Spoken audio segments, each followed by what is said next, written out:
விஜய் டிவிக்கு ரொம்ப வாட்டமா போயிடுச்சு. கண்டிப்பா இந்த வாரம் ரம்யா ஜோவை தூக்கிடுவாங்க. ஏன்னா இன்னைக்கு எபிசோட்கான செகண்ட் ப்ரோமோல பாத்தீங்கன்னா தெரியும். கண்டிப்பா ரம்யா ஜோவை வாக்குமூலம் கொடுத்துட்டாங்க. இந்த வீட்டுக்குள்ள என்னால இதுக்கப்புறம் இருக்கவே முடியாது, நான் இதுக்கப்புறம் போயிட போறேன், எல்லாம் வார்த்தையாலே குத்துறானுங்க அப்படின்ற மாதிரி பாத்தீங்கன்னா கத்துறாங்க. ஸோ இதெல்லாம் எதுக்காக பண்றாங்கன்னு பாத்தீங்கன்னா அவங்கள வந்து எல்லாம் ஒஸ்ட்ன்ற மாதிரி சொல்லிட்டாங்க. அவங்க ஒண்ணுமே பண்ணலன்ற மாதிரி சொல்லிட்டாங்க. அவ்வளோ பண்ணியிருக்கேன் எனக்கு தெரியும் அப்படின்ற மாதிரி அவங்க சொல்றாங்க. ஸோ இது சொல்றது மூலியமா அவங்க என்ன சொல்றாங்கன்னா இதுக்கு மேல எங்க வீட்டுக்குள்ள இருக்க முடியாது இந்த வீட்டில் அப்படின்ற மாதிரி அவங்களே வாக்குமூலம் கொடுத்துட்டாங்க. ஸோ இதுக்கப்புறமும் விஜய் டிவி வச்சிருந்ததுன்னு வச்சுக்கோ, இதை விட உங்களுக்கு அசிங்கம் இல்லடா. அதாவது அந்த பொண்ணு ஒண்ணுமே பண்ணாம இவ்வளவு நாள் தூக்கி வந்துட்டீங்க நீங்க. ஸோ இப்போ அவங்களே சொல்றாங்க இந்த வீட்டுக்குள்ள இருக்க முடியாதுன்னு. இந்த வாரம் ஓட்டு இருக்கோ இல்லையோ அந்த பாம்பை வெளியே துரத்தி விடுங்களா அப்படின்ற மாதிரி தான் சொல்ல தோணுது. ஏன்னா அவங்களே வாக்குமூலம் கொடுத்துட்டாங்க. இதுக்கப்புறமாவது பண்றாங்களா இல்லையா அப்படின்னு வெயிட் பண்ணி பார்க்கணும். ஆனா அவங்க முக்கியமா இது விக்ரம் மேல பாத்தீங்கன்னா குற்றச்சாட்டு வைக்கிறாங்க. அவன் ஒண்ணுமே பண்ணல அப்படின்ற மாதிரி சொல்றாங்க. அது உண்மையா பொய்யா அப்படின்றத இந்த வீடியோ டீடைலா பார்க்கலாம். ஆக்சுவலா விஷயம் என்ன தெரியுமா, முதல்ல இந்த செகண்ட் ப்ரோமோவும் ஃபர்ஸ்ட் ப்ரோமோக்கும் என்ன டிஃபரெண்ட் அப்படின்னு பாத்தீங்கன்னா ஒரு டிஃபரெண்ட் இல்ல, ஒரே சண்டே ரெண்டு ப்ரோமோவும் விடுறானுங்க. அப்போ அதுல இருந்தே தெரியும் எந்த அளவுக்கு இன்னைக்கான கண்டென்ட் இருக்க போகுதுன்னு.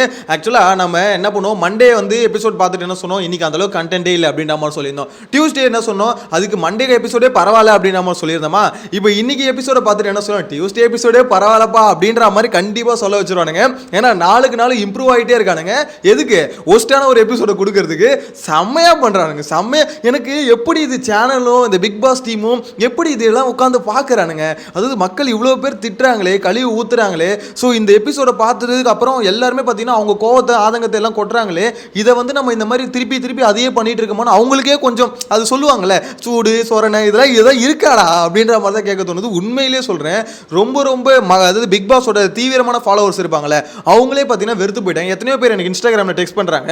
ஸோ எல்லாருமே சொல்றது, ப்ரோ என்னாலே முடியல, அதாவது நான் இத்தனை சீசனாக பிக் பாஸ் பார்த்துருக்கேன், இந்த சீசனில் ஏன் ப்ரோ இவ்வளோ மட்டமாக போகுது அவங்க ஆதங்கத்தை வந்து கொட்டுறாங்க. என்ன பண்ணுறது, உங்களை மாதிரியே நானும் கதறேன். என்ன நீங்கள் கமெண்ட்ஸில் கதறீங்க, நான் வீடியோவில் கதறேன், அவ்வளோதான், வேற வழி இல்லை. இவனுங்க நம்ம சொல்லி இப்போ மக்கள்லாம் இப்போ திட்டி நம்மளோட இது கமெண்ட்ஸ் எல்லாம் பார்த்துட்டு எல்லாருமே எனக்கு திரும்ப போகிறானுங்க. அதெல்லாம் இல்லை, போன வாரமே இது எல்லாமே பட்டாச்சு, எல்லாமே சொல்லியாச்சு. அப்படி சொல்லி இந்த வாரம் திருப்பி ஃபன் டாஸ்க் எடுத்துகிட்டு வரானுங்கன்னா இவனுங்களுக்கு எவ்வளோ தைரியம் இருக்குன்னு யோசிச்சு பாருங்க. இந்த டீமை வச்சுட்டு ஃபன் பண்ண முடியும் நம்புறானுங்களே, அதுலேருந்தே இவங்களோட முட்டாள்தனம் என்னன்னு உங்களுக்கு புரியணும். எனிவேஸ் இந்த ப்ரோமோ கண்டென்ட் முதல்ல என்னன்னு பார்க்கலாம். ஓகே, இப்போ வந்து பார்த்தீங்கன்னா விக்ரம் மேலே அவங்க வைக்கிற குற்றச்சாட்டு என்ன, விக்ரம் வந்து ஃபன் பண்ணலன்னு சொல்றாங்க. ஆக்சுவலா விக்ரம் என்ன சொல்றாரு, என் டீம்ல நான் என்ன பண்ணேன்னு என் டீம்ல கேளு சொல்லுவாங்க அப்படின்ற மாதிரி சொல்றாங்க அப்படின்ற மாதிரி ரமேஷ் சொல்கிறாங்க. ஆக்சுவலாக விக்கல் விக்ரம் டீமில் போய் கேட்டிங்கன்னு வச்சுக்கோங்களேன், விக்ரம் வந்து பார்த்தீங்கன்னா நல்ல ஐடியா கொடுத்தாரு. விக்ரம் தான் எங்களை கோஆர்டினேட் பண்ணுறாரு அப்படின்ற மாதிரி சொல்லுவாங்க. பண்ணுறாருன்னு கேட்டால் உண்மை. ஆனால் விக்ரம் பார்த்தீங்கன்னா ஒரு நாசுக்கான ஒரு கேம் ஆடுறாருங்க. அதாவது எனக்கு வந்து கிரெடிட்ஸ் வேணாம், எப்போ எனக்கு கிரெடிட்ஸ் வேணாம்ப்பா, எனக்கு வந்து எந்த ஒரு இதுவும் வேணாம், எந்த ஒரு எப்படி சொல்லுது அங்கீகாரமும் எனக்கு வேணாம், நான் எல்லாமே உங்களுக்காக பண்ணுறேன் அப்படின்றதே ஒரு பயங்கரமான பார்த்தீங்கன்னா ப்ரொஜெக்ஷன் தான். விக்ரம் வந்து பார்த்தீங்கன்னா சூப்பராக ப்ரொஜெக்ட் பண்ணுற அப்படி, அதாவது எனக்கு எதுவும் வேணாம், உங்களுக்காக நான் பண்ணுறேன், உங்களுக்கு பேர் வரணும்னு நான் பண்ணுறேன் அப்படின்ற மாதிரி பண்ணுறாரு.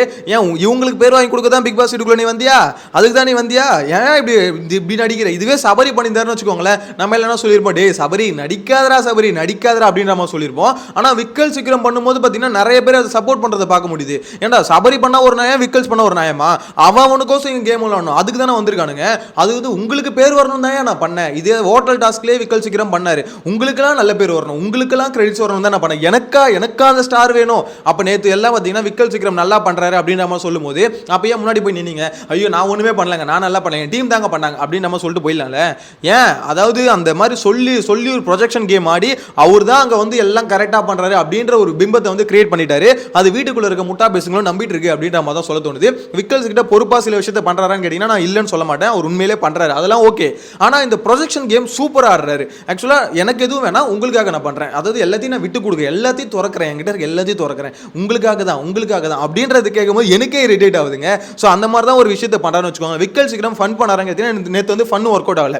வேலை விஷயத்தில் யார் பயங்கரமாக பண்ணதுன்னு பார்த்தீங்கன்னா இவர் பிரஜன் நல்லா ஒர்க் பண்ணாரு, சுபிக்ஷா நல்லா ஒர்க் பண்ணுறாங்க, கமருதீன் ஒர்க் பண்ணுறாரு. விக்கல் சீக்கிரம் ஒர்க் பண்ணுறான்னு கேட்டிங்கன்னா இவங்களை கம்பேர் பண்ணும்போது கம்மியாக தான் இருக்குது. ஸோ ரம்யா ஜோ சொல்கிற பாயிண்ட் ஆஃப் வியூ கரெக்ட் தான். ஆனால் விக்கல்ஸ் வந்து சுத்தமாக ட்ரையே பண்ணலன்னு சொல்ல மாட்டேன், ஃபன் பண்ணல, ஃபன் ஒர்க் அவுட் ஆகல. ஆனால் ஏதோ ஒரு விஷயம் ட்ரை பண்ணுறாரு, நிறைய இடத்துல கடுப்பேற்றுறாருன்னு வச்சுக்கோங்களேன் ஃபன் பண்ணுற பேரில். ஸோ இதுதான் விக்கல் சீக்கிரமோட போர்ஷனே தவிர மற்றபடி ஒர்க் ரிலேட்டடாக பார்த்தீங்கன்னா பிரஜன் சுபிக்ஷா இவங்களாம் பார்த்தீங்கன்னா ஒர்க்கை நல்லாவே பண்ணுறாங்க.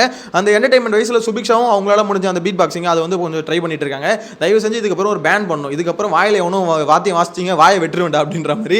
ஏன் ஒருத்தர் 2 பேர் பண்ணா பரவாயில்ல. இந்த சுபிக்ஷா என்னன்னா, மக்களே உங்களுக்கு நான் வந்து இப்போ என்ன ஸ்டெப்பு கற்றுக் கொடுக்க போறேன்னா இதை பண்ணுங்க, துப் சுப் ஜும் துப் சுப் ஜும் சொல்லிட்டு பார்த்தீங்கன்னா கேமராவில் துப்பிட்டு இருக்கு. So Bigg Boss team, Bigg Boss already சொல்லிட்டாரு லிவிங் ஏரியாவில் நான் சொல்கிற வரைக்கும் திருப்பி பாடாதீங்கன்னு. ஏன்னா அந்த மனுஷனே வெறுத்துட்டு அப்படி. ஸோ இதுக்கப்புறம் மக்களுக்கு வந்து கற்றுக் கொடுக்க வந்துட்டாங்க. ஏன்னா சுபிக்ஷா அந்த கேமரா முன்னாடி வந்து மக்களுக்கு சொல்லி கொடுக்குறாங்களே, எனக்கு அதை பார்க்கும்போது டாக்டர் திவாகர் பிபிடி அப்படின்ற மாதிரி ஒருத்தர் சுற்றி இருந்தார்ல வாட்டர் மெலன், அவர் ஞாபகம் தான் வருது. அதாவது அந்த ஆள் பார்த்தீங்கன்னா ஒரு நோய் மாதிரி ஒன்று பரப்பிட்டு போயிட்டாரு. அது சுபிக்ஷாக்கு வியானாக்கெல்லாம் பரவிச்சு கேமரா முன்னாடி நின்று பேசுறது. மக்களுக்கு வந்து சொல்கிறாங்களா, நீங்கள் நார்மலாக பண்ணுறதே மக்கள் பார்த்துட்டு தாங்க இருக்காங்க, அந்த பேஸுக்கு அது கூட உங்களுக்கு புரிய மாட்டுது. ஐயோ எனக்கு ஒன்றுமே புரியல. நீங்கள் வீட்டுக்கு ஒரு விஷயம் சொல்கிறீங்க, கேமரா முன்னாடி வந்து சொல்கிறீங்கன்னா கூட ஓகே ஃபேர். மக்களுக்கு வந்து நான் சொல்லிக் கொடுக்க போகிறேன், நீ நார்மலாக சொல்லுமா, அதுவே தெரியும். கேமரா முன்னாடி வந்து எப்படி ஜூமில் வந்து நிற்கிறது, திவாகர் மாதிரியே வந்து நிற்கிறது, நின்றுக்கிட்டு அதே பண்ணி எனக்கு அதான் பார்க்கும்போது திவாகர் ஞாபகம் தான் வருது. எனிவேஸ் இந்த ப்ரோமோ வச்சு பார்த்தீங்கன்னா இது அவங்க பேர் என்னது, ரம்யா ஜோ வந்து கிளியராக சொல்லிட்டாங்க. இந்த மாதிரி அவர் வந்து ஒரு விஷயம் பண்ணுறாரு, அவர் சொல்லும் போது ஒரு வலிக்குது, ஆனால் எனக்கு ஒன்றுமே பண்ணல அப்படின்னு நான் சொல்லும்போது எனக்கு ரொம்பவே கஷ்டமாக இருக்குது அப்படின்ற மாதிரி சொல்கிறாங்க. ரம்யா ஜோ என்ன ப்ரோ எதுவுமே பண்ணலன்னு சொல்கிறாங்களே, அவங்க எதுவுமே பண்ணல அப்படின்னு கேட்டிங்கன்னா, இங்கே எவனுமே ஒன்றுமே பண்ணலங்க. நீங்கள் சொல்லுங்களேன், யாராவது ஏதாவது பண்ணியிருந்தா உண்மையிலேயே அங்கே நல்லா தானே இருந்திருக்கும் கண்டென்ட். எவனுமே ஒன்றும் பண்ணலையே.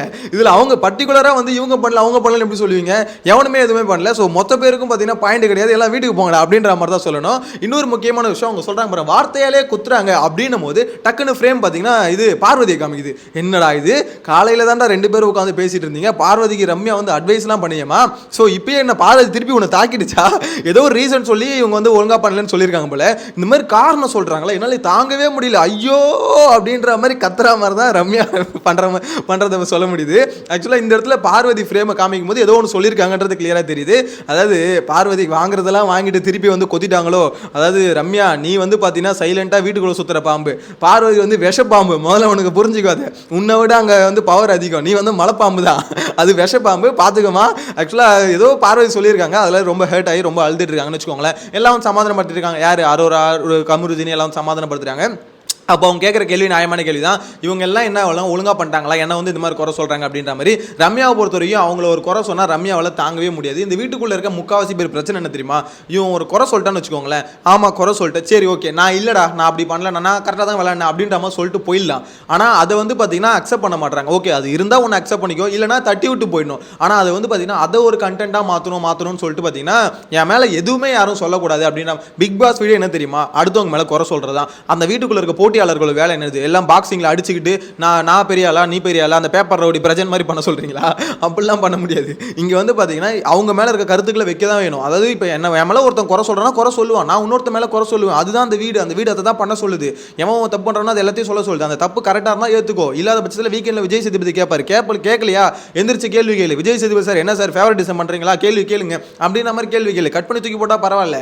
ஆக்சுவலாக இதுதாங்க இந்த பிக் பாஸ் வீடு, அவ்வளோதான். குறை சொல்ல தான் செய்வாங்க, அதை அக்செப்ட் பண்ணி தான் ஆகணும். ரம்யா ஜோவால் அக்செப்ட் பண்ண முடியாதுன்னு சொல்லிட்டாங்க. தயவு செஞ்சு அந்த பாம்பை அதுவாக வெளியே போறேன்னு, அதாவது இவ்வளோ நாள் நீங்களா உள்ள, இப்போ அதுவே வாயை திறந்து நான் வெளியே போகிறேன் என்னால் முடியாது அப்படின்னு சொல்லுது.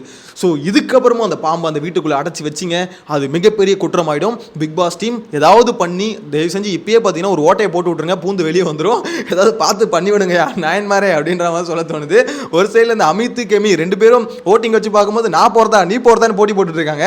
எனக்கு தெரிஞ்சு ரம்யா ஜோ அதுக்கு முன்னாடி நீங்கள் போகிற இது சொல்கிறீங்களே இல்லை நானே வெளியே போயிடறேன் கேட்டு திறந்துன்னு அப்படின்ற மாதிரி போயிடுவாங்கன்னு நினைக்கிறேன். உங்களோட கருத்து என்ன நினைக்கிறீங்க? இந்த டாஸ்க்கை பொறுத்தவரை ரொம்ப போரிங்காக போகுது, அது ஒரு பக்கம் இருக்கட்டும்.